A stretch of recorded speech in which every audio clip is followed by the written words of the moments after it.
Please welcome Gregg Popovich.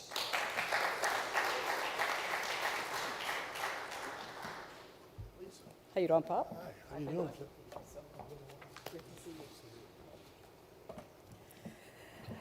Pop, tomorrow 4 of your former players will present you into the Hall of Fame. Just how have the relationships with those players and all of your players really shaped you as a coach, as a person? Well, I think more than anything, as time goes by, I've had those guys in the program for so long. It wasn't like today.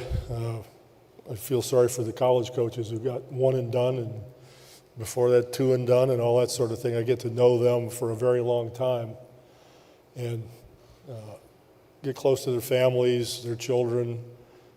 My grandchildren go to school with Tim Duncan's children, you know, so it's pretty special in that regard. So the effect they have on me is, it gives me much more meaning than teaching somebody how to go back door, to be very honest with you. You know, it's beyond basketball, and I think that's what sustains us as we move through life. I don't go to bed at night thinking too much about three-point shots or anything. You know, that's what we did during the day, but I do hope that, you know, the players are doing well in their own regard in their lives. So that's what really matters to me. So with that in mind, it's 27 years and counting for you crazy. With the Spurs. Yeah. What keeps bringing you back? Money. Good answer. Money, money, money. I buy cars, clothes, look at me, houses, you know, I'm out there. I think it's just the competitive nature, and I think most of us that, you know, you're interviewing and talking to today are the same way. The competition is just thrilling. The teaching is fun in the sense that you get to see people grow, and not just week to week, but year to year. And you watch that growth on the court, off the court, and over time those guys become your friends to the point where, you know, I might find myself listening to them more than they listen to me, just because, you know, they're young and their minds are active. You know, like Manu Ginobili is the most curious individual I've ever met in my life. He didn't go to college, but he'll be reading about black holes in space. He's reading Dr. Attia's book that's second on the New York Times bestseller list about how to live, you know, medically, that sort of thing. And he'll say, "Pop, did you read this book?" Or, "Pop, did you hear about this?" And it just keeps me rolling. So that's a fun part of it all. Questions for Pop? No San Antonio people allowed. You guys are boring. Congratulations, Coach. Where are Mark you? Stallworth with the Miami Times newspaper. Yes. My question is kind of a twofold, just regarding the 2004 Olympic team. You were one of the assistant coaches on that team. Right. And you coached Dwyane Wade. What was the impact been coaching him and then going to face him in a couple finals and things like that? Well, 04 was a long time ago. He was, I believe he was a rookie at the time. If he wasn't a rookie, he'd been in the league 1 year. I can't remember which. But in that short period of time, I didn't really get to coach him. But you could tell right off the bat that he was a competitor and he was fun to be around. But as the years went by, and I became a head coach, and our teams competed against each other, you realize that he's not just a competitor, he's a super competitor, and somebody who does it with class day in and day out. And, you know, over the years, when you talk to the people who've been with him the most, like Eric Spoelstra, Pat, these people, you realize that he's been special as a leader off the court, not just somebody that we watched play basketball. So he's a very special man. Coach Popovich, how are you? Devontae Ellis of Where Yes. They At podcast. Wanted to ask you, now you've influenced so many coaches and players and beyond belief, but talk about who influenced you for that diligent leadership and being able to not just influence people on the court, but off the court as well. I would say that the discipline probably came from my time at the Air Force Academy. It's probably be hard for people to believe, but when I got there, I was a little bit of a wise ass. And they knocked that out of me real quick. And I learned a lot about discipline, about day-to-day work, about understanding that you don't really accomplish anything alone, all those sorts of things. So it was a good foundation. And one year I was fortunate enough to be on sabbatical. I was coaching at Pomona-Pitzer in California, Division III school, the real basketball, Division III. And on that sabbatical year, I spent my time at Kansas with Coach Brown and North Carolina with Coach Smith, which is a ridiculous thing to even think about. Who gets to do that? But to answer your question, while I was there, I'd watch Coach Smith, and that's where I learned how to keep in touch with people. And I think most people who've coached for a while know those stories about Coach Smith where he kept track of everybody, players, friends, acquaintances. He'd write handwritten notes to people. He'd want to find out how they're doing, how their kids are, and he had lists of that sort of thing. And he kept up with that so that he was aware of everybody that had gone through the program and that kind of thing. And that's where I picked that up. Pop, Don Harris. San Antonio. Were you here when I said no San Antonio? Were you in the room? Don Harris, Portofino Gazette. Oh, now I know who you are. Private Pop, joke. there's a lot of people here who think you were joking when you said the money part, but some of us know better. Hey, when you talk to any of your presenters or most of your players, they talk about your competitive nature, but most all of them, without exception, talk about your influence on them and their worldview and outside of the game of basketball. Was there a time, and when was the time when you decided you wanted that to be one of your emphases and your legacy as much as winning, if that's possible? That's a tough question to answer. I never planned anything like that, really. I just think at some point I realized how much is just wrong with, this will sound unpatriotic, being an academy grad and everything, but there's a whole lot wrong with our country. And especially as far as, social injustices are concerned. And to be totally blunt with you, when I look at my team, they're mostly black. And their stories of growing up, I'm from Gary, Indiana, and when you're aware of these injustices and you get a little older and not only do you hear the stories from your players about some of the things they had to endure as kids, and then you look at some other situation like, our educational system it's in flux right now. We got people wanting to burn books and ban books. And tell us that the people in slavery learned good lessons. Just ignorant, stupid stuff. And it's hard to just go to practice and think about, well, we're going to work on ball movement and ball pressure or whatever it might be for that day, and say, okay, guys, good luck to you. It just seemed to me that it would be a way to develop more trust, more love and concern for the individuals and the group as a whole if you actually brought something to light that was important. So that's when we started to have, speakers come in and talk about issues, and it was appreciated. The players learned a lot about each other, and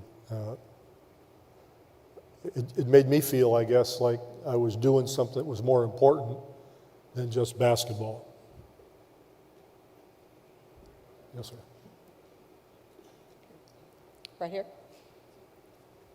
Chrissy Motorfield, CT Insider, up here. Yes. Your former assistant coach, Becky Hammon, is being inducted alongside of you. What does that mean to you? And also, how pleasing is it to see her success that she's already had in the WNBA? Where the hell is she? She's not even here. She has a game. I know Oh, that, I'm Lisa. sorry. Don't I'm take sorry. away my jokes. I'm sorry. She would love to be here, but she's got a game tonight. Becky is, I'm in love with her. I just have to admit that to the world. I'm in love. She is a fiery, competitive, take no prisoners gal. And the first time I knew that was when I went to see a WNBA game in San Antonio, because she was the point guard for that team. And she reminded me of my youth. She was a wise ass out there on the court, chewing her gum, directing traffic, making everybody do what she wanted them to do. And she just ruled the whole gym. It was amazing. So a couple of years go by, her career starting to fade because she had some injuries. So she was out for basically a whole season because of an injury. And I invited her in, and she spent the year going to every meeting we had, every coach's meeting, scouting meetings, manager stuff, everything. And, I learned pretty quickly that she was a star in every way, shape, and form. Plus, she drinks wine, and she's got a good sense of humor. So it's a hat trick, so as far as I was concerned. And when I had an opportunity, that's when I hired her to be on the bench as the first woman. So when we go to dinner on the road, the coaches, she and I would sit together for all the years she was with me because I just enjoyed being near her. She's fantastic.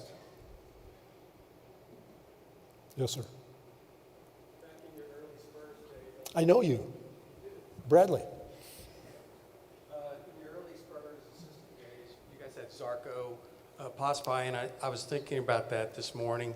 Wondered if there's any added significance for you being part of this class that has such an international flavor. Absolutely. You know that, but I don't know most people. I've been in love with foreign players for a long time because they've been there for a long time and they've been really good for a long time and nobody wanted to believe it. So when Larry brought me to San Antonio, the first thing I did was ask Bob Bass, our GM, if I could go to Europe and find some players. And I knew they were there because back then in the military, sports was really huge. And I would always play on these inter-service, inter-deal tournaments around the world. And so I got to play in all kinds of places. And I'd see all these guys play. And so I knew they were there. And I thought it was like an untapped market. So he said yes, and I went. And I can still remember, it might have been 88, but it was in Cologne, Germany, the World Championships. And I walked into the food room, and there was one other coach in there, Don Nelson. And I didn't know Nelly then. And that was it. There was no other general manager. There was no other head coach, assistant coach, nothing. And so I felt like I just landed like a kid in a candy store. And, at the time, there was Yugoslavia, and, there's Divac and Dino Radja. Kukoc was like 17 or 18 or whatever, coming off the bench. You know, Djordjevic, and you can go on and on, all these great players. And Sharunas was playing with the Soviet Union, and so on and so forth. And that's where it started. I knew they were there. And unfortunately, Sharunas had already kind of made a deal with Nelly, because that was the first guy I went to. I was trying to get him to come. And he said, "Coach, I'm sorry, Nelly already got me." And that's when I met Nelly. And Nelly can be scary.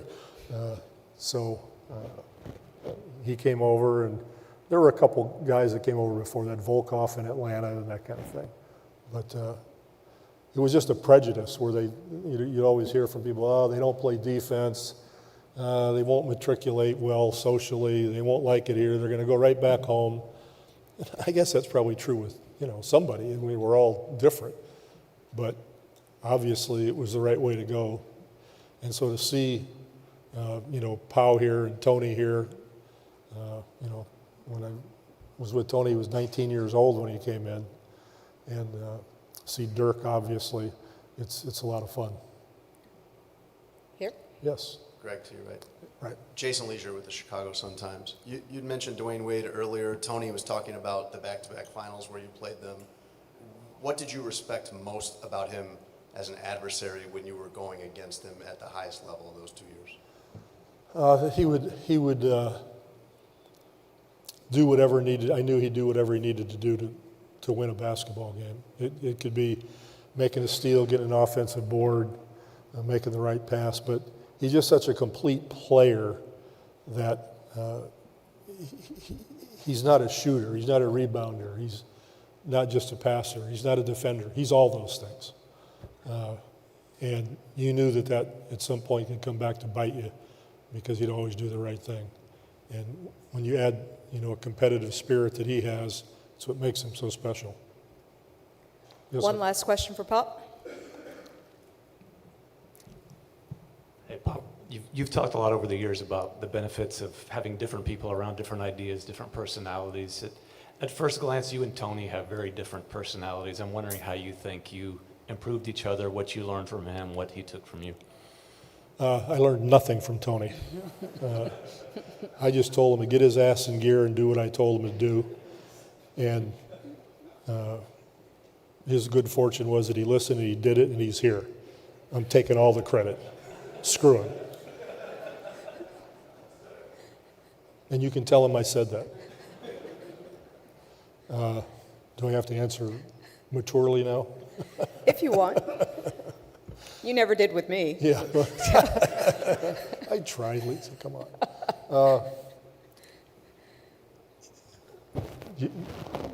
Can I tell this story? I mean, is there time? I'm kind of enjoying myself. He came in the gym for a tryout. He was 19. And R.C. Buford, our GM at the time, he came, we brought him in together, and I hated him. I said, no, I don't want him. He's a weenie. He's unaggressive. He doesn't like contact. And he's 19, and I don't want to see him. So his agent at the time called RC and I, and he said, give him another shot. Let him come. You, Pop, you're missing out. It was a bad workout. I agree with you, but don't be so harsh. I said, okay. So he came back. So the way I set it up was I brought in 4 thugs from San Antonio. They couldn't play dead, but they were meaner than hell. And we did a post workout. So I put this point guard guy on the post, and we played round robin defense on the post. He had to guard them all, and he kicked their ass.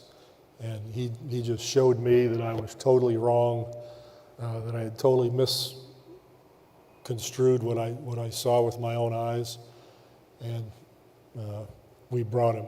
So he came in, and after I think 3 games or 4 games or 5 games, you guys probably know better than I do. You probably remember 5 games? Okay.